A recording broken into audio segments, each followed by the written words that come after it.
Olá, seja muito bem-vindo a este segundo bloco do programa Checkmate, que tem o prazer de receber a vereadora de Natal pelo PT, Natália Bonavides. Natália, estamos aí completando 6 meses desse seu mandato parlamentar. Queria que você pudesse destacar para a gente quais têm sido suas principais bandeiras, representatividade, por favor. A gente tem como uns eixos principais de atuação, né, digamos assim. Um deles são os direitos humanos, né, não tinha como não ser, afinal, minha trajetória foi muito nessa militância, né, assessorando movimentos de pessoas que sofreram violações.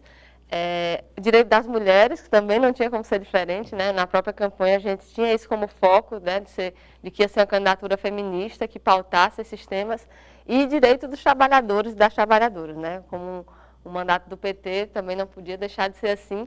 E eu diria que nesses primeiros 6 meses a gente teve um foco especial em relação aos trabalhadores do serviço público, né? A gente sabe que esse é um público que está sofrendo muito nas mãos dessa gestão do prefeito Carlos Eduardo e que a gente tem dado também um foco na atuação junto a essas pessoas, né? O Sindicato dos Servidores Municipais de Natal, que é o Sincenat, tem sido um grande parceiro também na construção do mandato.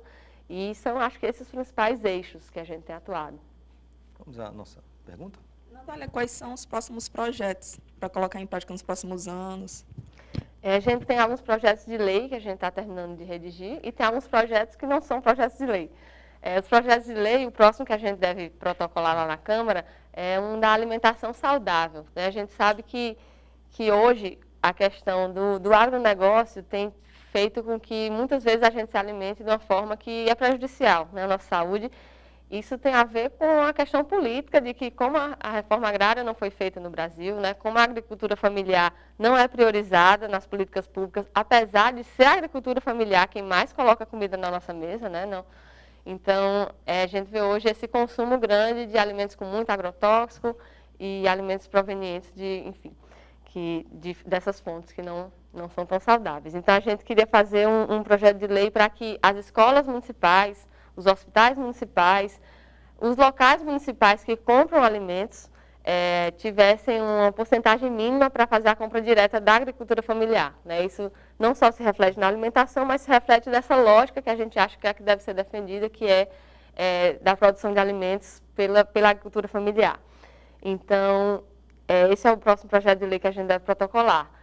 Também vamos fazer uma regulamentação da lei de acesso à informação, que todo órgão público precisa dizer como é que na Câmara, como é que vai, no caso a Câmara, responder aos ofícios que peçam informação, como é que vai lidar com essa questão da lei de acesso à informação. Então, na Câmara Municipal de Natal isso ainda não é regulamentado, e a gente está preparando essa resolução para regulamentar.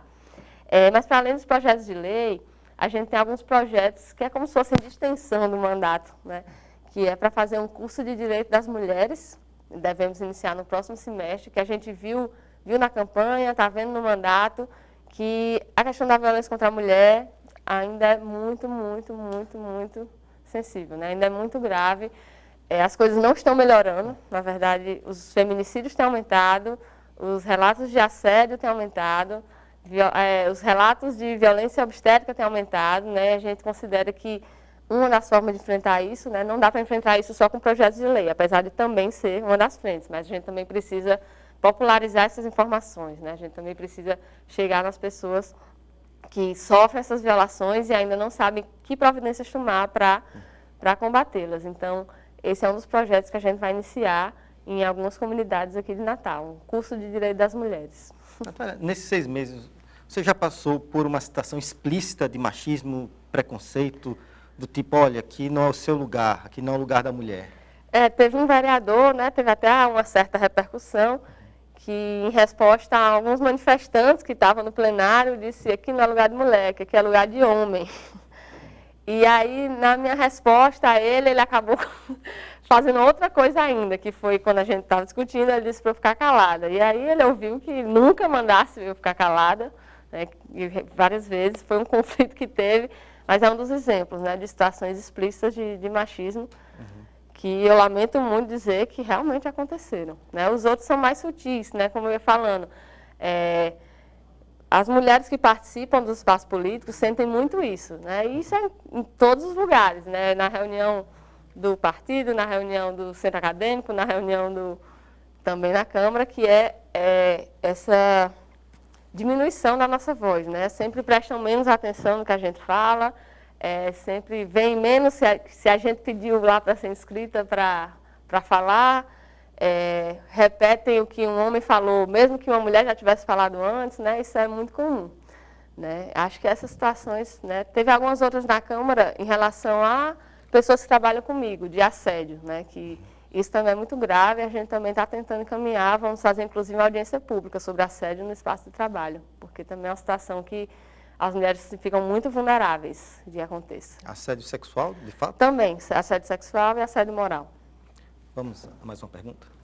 E como se dá a participação popular no seu mandato? A gente percebe muito na Câmara que a produção dos vereadores se baseia basicamente na concessão de títulos, nomeação de ruas. Como você faz com que o povo participe do seu mandato? A gente tem feito algumas ações, né, para tentar garantir que nosso mandato seja pautado por essa participação popular. Né, nós temos esse evento que eu falei, que a gente fazia na campanha, o Chame Gente, né, chame gente para debater tal tema, a gente continuou no mandato, né, inclusive no mês de junho teremos a realização de um desses eventos sobre o plano plurianual e a lei de diretrizes orçamentárias. E aí, nesses eventos, a gente discute um tema e aí é aberto, né? Qualquer pessoa pode participar, dar sua opinião, suas propostas. E a gente tenta refletir isso na ação do mandato. Né? Uma outra forma é nas audiências públicas, né? Quando a gente faz audiência pública, a gente chama o máximo de entidades possíveis, de associações representativas daquele tema, sindicatos, enfim, da população em geral, para discutir aquele tema lá na Câmara, né? Que aí a população, o mandato tem que ir para o povo e o povo também tem que vir para a Câmara, né? Para expressar suas opiniões.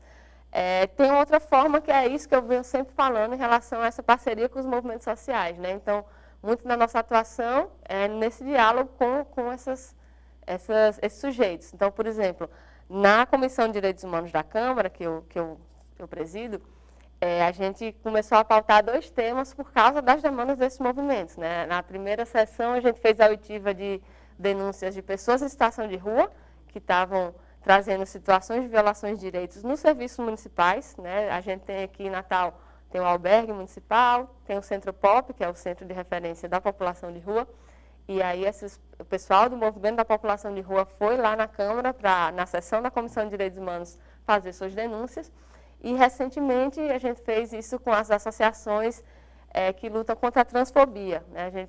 A Associação de Pessoas Transsexuais, homens e mulheres trans, foram lá para denunciar também quais são as situações que elas passam aqui na cidade, a ausência de políticas públicas. E assim a gente vai pautando, né, o que a gente vai discutir na Comissão de Direitos Humanos e que ações a gente vai ter no mandato a partir dessas denúncias que nos chegam. Vamos a mais uma pergunta? Natália, qual é a análise que você faz da atual situação política do país? Operação Lava Jato e delações, inclusive essas últimas aí, que deixaram o Brasil assim, numa situação bem complicada. Acho que a gente está vivendo um momento muito sensível, né, que inclusive muito me preocupa. Eu considero que a gente vive hoje um estado de exceção em relação ao respeito às leis. Em relação à Operação Lava Jato, eu acho que ela teve um mérito que foi desnudar essa relação promíscua que vem existindo e que todo mundo que falava contra o financiamento empresarial de campanhas já dizia, essa relação promíscua entre o poder econômico e o poder político, né, que é uma coisa muito maléfica. Né? A gente vê hoje que era como se fosse uma democracia sequestrada, né, porque na medida que empresas vão financiando campanhas, isso acaba fazendo com que as empresas interfiram na atuação política dessas campanhas que foram financiadas. Isso é muito ruim, porque fica o cidadão tendo menos poder de influência do que o poder econômico, né, na construção. Mas, por outro lado, até como advogada, não posso deixar de fazer uma crítica ao modo como está sendo conduzida. Né? Por mais que a gente saiba das denúncias que estão sendo feitas, isso não pode ser uma desculpa para não se cumprir o devido processo legal, né, para não se respeitar as leis processuais. Né? E eu falo isso em relação a todas as pessoas envolvidas. O próprio senador Aécio Neves, eu não acho que ele poderia ter sido afastado da forma que foi. Eu acho que a lei previu um outro procedimento para afastamento dele, e eu acho que a Operação Lava Jato está pecando muito nessa forma de condução, né, inclusive, isso acaba fazendo com que ela seja instrumentalizada para perseguir politicamente pessoas. Né? E eu não tenho como deixar de citar o caso do presidente Lula, que investigado há mais de, enfim, desde o início da sua vida política, não se obteve ainda nenhuma prova concreta em relação a alguma ilegalidade que ele tenha cometido, mas apesar disso, ele é levado para uma condução coercitiva, né, a respeito da qual a gente sabe que foi totalmente ilegal. Ele tem vazado ligações telefônicas que até o juiz Moro pediu desculpas, né, ao STF por causa do posicionamento do ministro falecido Teori Zavascki. Então a gente vê assim que quando você permite que exista a violação do processo legal, a violação do direito de defesa, essas coisas acabam acontecendo, né? Se dá margem a perseguições políticas, que aí vem o papel também da mídia nisso, né? De repercutir o que quer, repercutir o que não quer. E a gente vê hoje o judiciário tendo sua atuação influenciada pela mídia, né? A gente até brinca que primeiro tem a condenação pela mídia, e aí depois o judiciário aprecia. E essa questão da mídia também é uma grande problemática, porque a gente sabe que no Brasil hoje nós temos um oligopólio, né?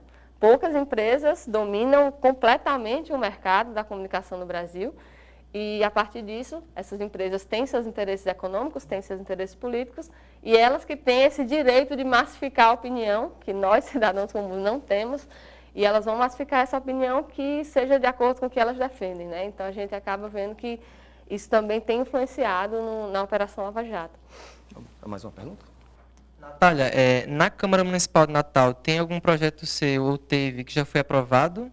Se sim, teria como citar algum? Não, ainda não, porque os projetos de lei têm um trâmite que é assim, depois que agendar a entrada, eles passam por várias comissões. A primeira é a Comissão de Justiça, né, que é a comissão que verifica se aquele projeto tem alguma ilegalidade, tem alguma inconstitucionalidade, e depois ele passa para as comissões temáticas, né? Aí tem várias comissões temáticas, tem a de Direitos Humanos, a de Saúde, a de Educação, de Turismo, de Esporte, né?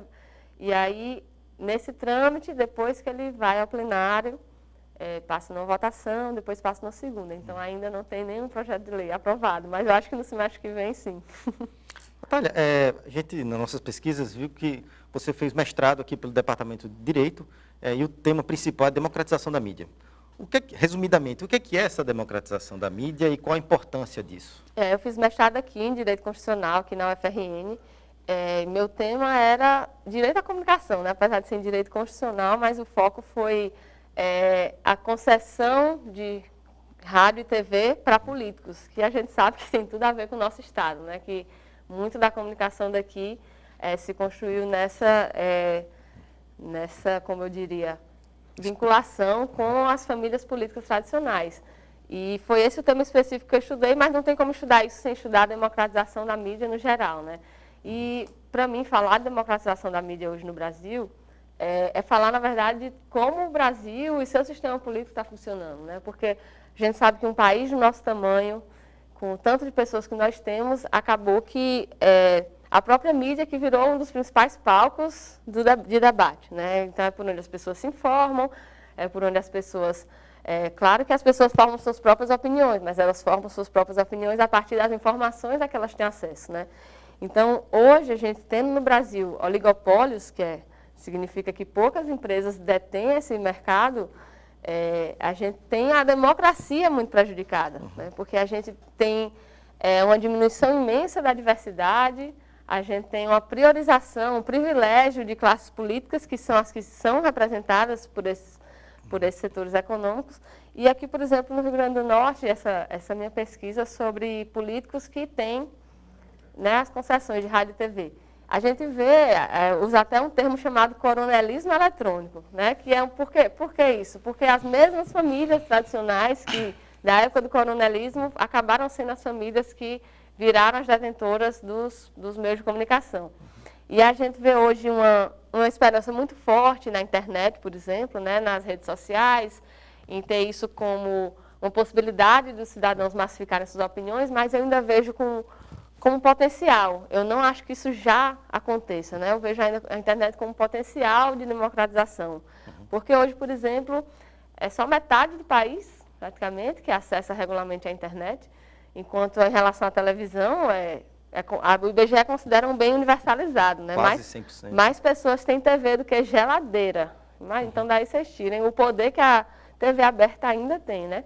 E, além disso, a internet, a gente acaba acessando o quê? Os mesmos portais, né, os portais que são desses grandes meios de comunicação da televisão. E nessa questão também tem o princípio constitucional da complementaridade Isso. dos sistemas É. de comunicação de natureza comercial, pública e estatal. Isso é totalmente ignorado. Na verdade, tudo que a Constituição fala de comunicação social, quase tudo, Não há uma é regulamentação ignorado. de fato Não da há uma mídia, né? regulamentação, isso é de propósito. Eu acho que o único artigo que regulamentaram bem rapidinho foi o que permitiu a porcentagem de capital estrangeiro nas empresas concessionárias. Esse foi o único artigo que, no instante, foi regulamentado pelo Congresso. Mas os outros permanecem solenemente ignorados, a gente não tem como combater o oligopólio, a gente quase não tem como combater essas concessões para os políticos. Agora que o Ministério Público Federal está começando a se interessar por essa questão, e é o que a gente vê hoje é isso, né?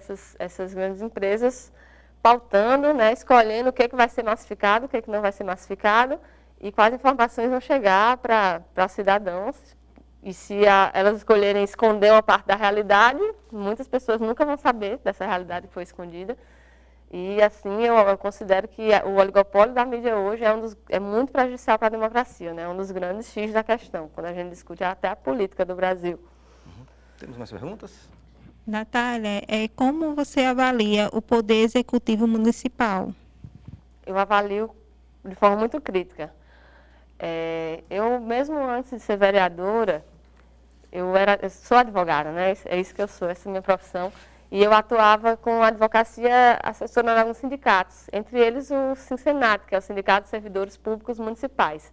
Então, por causa disso, eu acabei já, desde muito tempo, tendo essa avaliação sobre o prefeito Carlos Eduardo e sua gestão, né? A avaliação de que há uma desvalorização do serviço público atualmente, de que existe uma priorização para o que passe uma imagem de Natal como uma cidade maquiada, enquanto os verdadeiros problemas que as pessoas vivem acabam ficando escondidos, né?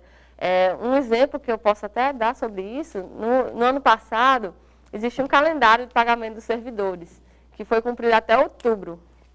Outubro acabou a campanha eleitoral, passou-se a atrasar de forma generalizada o salário dos servidores públicos municipais, né? E eu acho também, eu tenho uma crítica que para mim ficou mais contundente agora, depois de ser vereadora, que é a pouca transparência, a pouca importância que essa gestão dá à participação popular. Eu, como vereadora, tenho sofrido para conseguir informação, né? O que não poderia jamais acontecer, porque a prerrogativa é minha, fazer a fiscalização do Poder Executivo Municipal. Mas, na verdade, já chegou a ter casos que eu tive que entrar com ação judicial para conseguir informação que a Prefeitura não me deu. Disse que não ia dar e ficou, né, e fica por isso, se a gente não precisar acionar a Justiça. Então, também é uma crítica muito contundente que eu faço essa, né? A gente tem conferências acontecendo, consultas públicas que você fica sabendo em cima da hora, que não são divulgadas, que é só para constar, né, quando a lei exige que tem que ter participação popular, e aí se faz uma coisa que nem divulgada só para constar que fez e poder seguir com o processo. Então, isso é muito ruim, né? Porque é como se fosse um medo do povo, né? Um medo de que as pessoas vão lá e participem e dêem sua opinião sobre a gestão. Então, é por isso que desde o início do mandato eu sou de oposição e continuarei sendo até que essa gestão mude de posição, que eu não tenho muita esperança que venha acontecer. Bem, vamos encerrando este segundo bloco do Cheque Mate, que recebe hoje a vereadora Natália Bonavides. Voltamos após um rápido intervalo.